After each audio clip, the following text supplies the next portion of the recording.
recommend that you raise the internally rotated leg. Now let's go back to the whole idea of piriformis syndrome again. If you've got a tight piriformis, what does piriformis do? Externally rotates the leg. What's going to happen to piriformis if I internally rotate the leg? It's going to stretch it, and as it stretches, it might compress against the sciatic nerve. So what I don't like about the classic description of the straight leg raise test is the internal rotation, because right there I'm maybe setting myself up for a false positive, right? Because if I'm stretching his piriformis, and then I stretch his sciatic nerve by raising the leg up, he might go, oh, I get this zinging pain down the back of my leg, right? So that might give us a false positive result for true sciatica, and then I say, gosh, Joel, you should go get an MRI, and they're only $700 right now. They're running the special. You can get both sides done. Yeah, no. So I like to just raise the leg in neutral, and again, typically sciatica from the lumbar spine is going to show up somewhere between about 30 and 70 degrees of passive hip flexion. You feeling that, right? Mm-hmm. Yeah. How would you describe that? It feels tight, mostly at the upper heads of hamstrings and a little bit into the hip. Okay. But anything in the low back? No. Anything sharp shooting coming down the leg? Okay. So again, we have to think about what the sensation or the description of someone's pain might tell us. So he is getting some sensation down the back of his leg, but it's not necessarily indicative of sciatic irritation. Okay.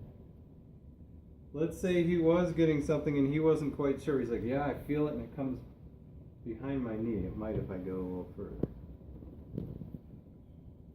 You feel it all the way down to the calf. All the way down to the calf. Now, if I look, he's a little beyond 70, but let's pretend that he's still in that 30 to 70 degree range. And he's like, yeah, I feel it all the way down here. Well, we're stretching hamstrings. We're also starting to stretch gastrocs. Yeah, that's right.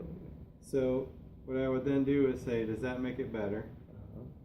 And then I would try and stretch his sciatic nerve a little bit more by adding dorsiflexion. Yeah, I feel that again. Feel that again down the calf. Okay. Now again, is it sharp shooting, stabbing, burning, tingling? No. Okay. Just tight. So this dorsiflexion not only stretches his sciatic nerve, but it obviously also stretches his calf. So again, we got a lot of nuances in here we're trying to eke out. Do we think it's really something coming from the low back, or do we just think it's tight muscles in the back of the leg? When you did the calf from the ankle, I did feel it in the hip too, and not anything nervy, just tight. Okay, good. Let's say he has sharp shooting pain in this 30 to 70 degree range, so we're thinking, possibly a disc issue, all right? But then I passively do some external rotation of his hip. It's gone. Look at that, right? So I keep him in that 30 to 70 degree range. He's got sharp shooting pain. We're thinking he's got a disc issue. And then it goes away when we passively shorten his piriformis. We put it on slack. So it's no longer stretching and compressing against his sciatic nerve. So if it goes away, then again we have a less likely positive result for true sciatica. Okay? Doesn't rule it out completely, but there's more of a likelihood that what he's getting in terms of sciatic symptoms is coming from tightness in his piriformis and not a true disc issue. Does that make sense for folks? Okay. What else with this? I think those are the biggest things. What if someone gets pain in the low back beyond 70 degrees?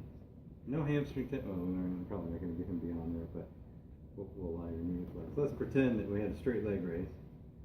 And he goes, I feel some pain in my low back. It's possible that that's an SI joint issue. Right? So pain above 70 degrees, somewhere between about 70 and 90, that is pretty local in the low back, is more likely an SI joint issue. We got other tests for this. I think she's also doing one where you bend the leg up and then extend the leg to isolate the hamstring. Mm-hmm. Sure. Just slowly putting some stretch on the hamstrings this way. Yeah. Yeah. I don't remember what she said, isolated. Not sure. Chiropractors. I wasn't here. Other questions on the straight leg raise? Now I wanted to go through the slump test.